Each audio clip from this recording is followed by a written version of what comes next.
Namaskar. I'm not used to at 6 o'clock such a full hall. Thank you for coming over. We had a wonderful session with Piyush Goyal. Marvelous to see, very inspiring address by the Minister. We know the country is in the right hands in terms of where we are heading. So let me share with you what we are talking about. The topic is building smart cities.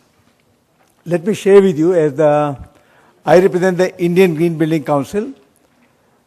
When the Prime Minister announced his mission to make 100 smart cities, we took the liberty of writing a small mail to him, and all I had to do to make sure that he sees it, which is not very easy, it's very challenging because there is plethora of secretaries and all below him who will see the mail.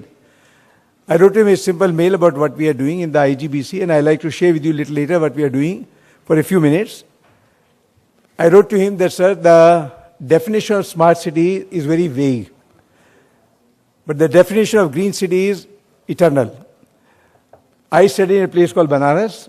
In my mind, it's truly a green city because it was built maybe about 5,000 years ago. It's considered the oldest living city on the planet. And I had the privilege of studying there in the 50s. The city still works, people still live, Ganga still flows. So I said this is truly the heritage that we have for centuries, how to make a green city. So would you consider making them green smart city? And I'm sure you'll all agree with me, smartness is fine unless the city knows what to do with the energy, water, with the waste, more important, with the traffic, with the security, really not a very smart way to live.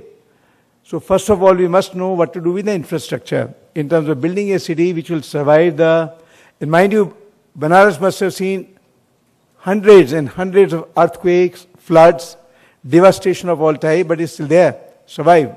Because of the magic that the great people at that point knew how to make a city, what you call Kashi at that point. You read in the Upanishads, you read in the old books. So we said that kindly consider making it a green smart city. And the great thing is, Prime Minister of India in 15 days to a nobody replies back. I wrote to him that I need only 2 minutes because I know his time span is very brief. I said, I need 2 minutes to make a short presentation to you.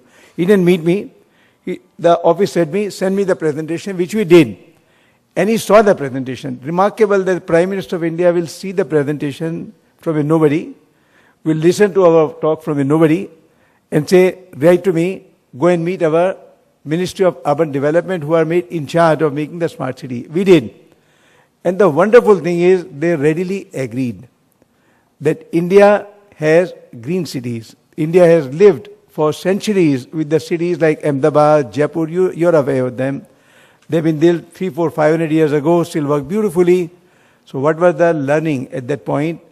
To make the city green and then add smartness. So your Wi-Fi, your connectivity and so on and so forth, very good idea.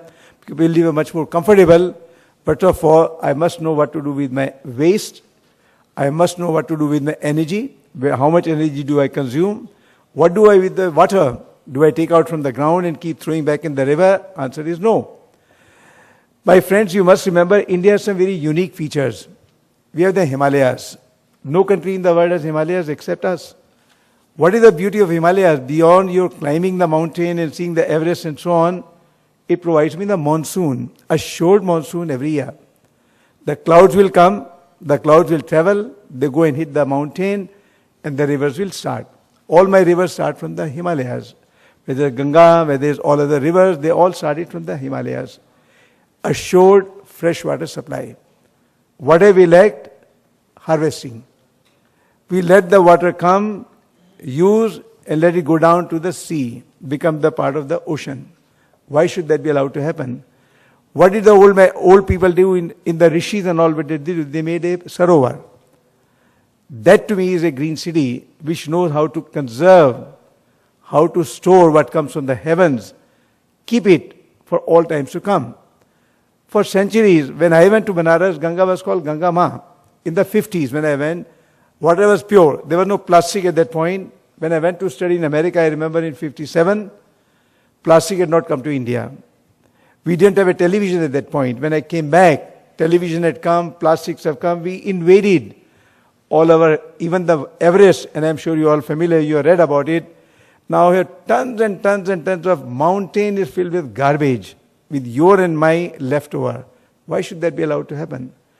Things we considered sacred for centuries, we had destroyed in only 100 years. What we say for 5,000 years of human history, it took me less than 100 years to destroy all that. IGBC is born and committed to make sure we stop that destruction. We are ensuring that our future generation and their future generation, which is yet to come, they will all enjoy the bounties of nature as you and I have doing today, as I did as a young child in the 20s and 30s and 50s. They must be allowed to enjoy that. That's what Piyush Goyal talked about. What am I leaving behind for the next generation? Something that I must pause and reflect. Can I do it? Answer is yes. A very eminent panelist today, they'll be speaking to you what in their opinion is a smart city. My request to the panelists is, since we are starting late, kindly keep your address to maybe about 10 minutes. I have said a wonderful audience. You are coming here at 6 o'clock, 5 o'clock, and still fresh. I'd like to give an opportunity that you question us, all my 4 eminent panelists. I will not introduce them. You can see them in your handout. But they'll introduce what they do, and they'll introduce well, in terms very briefly, what they do, and share with you what India should do. I'm talking of India-centric. The definition may be different in Singapore, or Hong Kong, Dubai, Abu Dhabi. What India should do for our cities, old cities, Indore, Allahabad, how they can become smart, how they become green. I'd like to also share with you, we have an IGBC Green City Rating. The great news is many cities in the country which are coming up, many cities in the country which are already operating, and most all cities which our Prime Minister has now declared as 100 smart cities, 20 declared, 20 more being declared.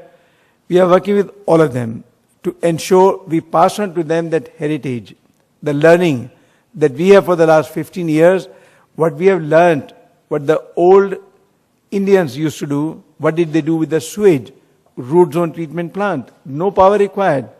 What did we do to water, to clean the water? Very simple methods. We are sharing with them what they can do with their city in terms of cleaning water, in terms of harnessing sun's energy. You must remember we are the only country that has 300 days of sunshine. We worship the sun in the morning. We have Surya Namaskar. We are now giving to the rest of the world, but we have done it for centuries. We are passing that knowledge in scientific capsule, how to do for your city. And I'm very sure in your lifetime, you'll see a different India than what you were born in. Because all of us are gung-ho about it. The mere fact all of you are here today, we want to make sure India will make a difference. India will make a difference. What we have done in our 15 years, I like to share with you the story of Bharat. Really, we are not India, we are the Bharatvarsh. The story of Bharat is we started our journey with only 20,000 square feet about 13 years ago in 2003. We made the world greenest building on challenge of the President of America, that we didn't have a business center. That's where we operate from in Hyderabad. Today, my friends, you and I have contributed for India, for Bharat, 384 crore, not small number, 3.84 billion square feet. Good number. Is it good enough? Answer is no. We are still not the world's best. My mother didn't teach me to remain number 2. If I were to ask you who went to the moon, you'll remember only one man, Neil Armstrong. Who was number 2? You don't know. There was another man with him. But you know, Neil Armstrong. Will you be remembered by your children if you are number 2? No. But if you are number 1, you will be remembered because you made Bharat the number 1. So we are committed to the Prime Minister of India that when he has celebration on 15th August 2022, we put a date. CII very clear about it. Don't talk in generalities. Put a date. 2022, India becomes 75-year young, independent nation, 5,000-year-old civilized nation, but 75-year-old young nation. We will celebrate with how much? 10 billion square feet, 1,000 crore square feet, and that's why my eminent panelists will share with you How will I make that happen? Thank you very much.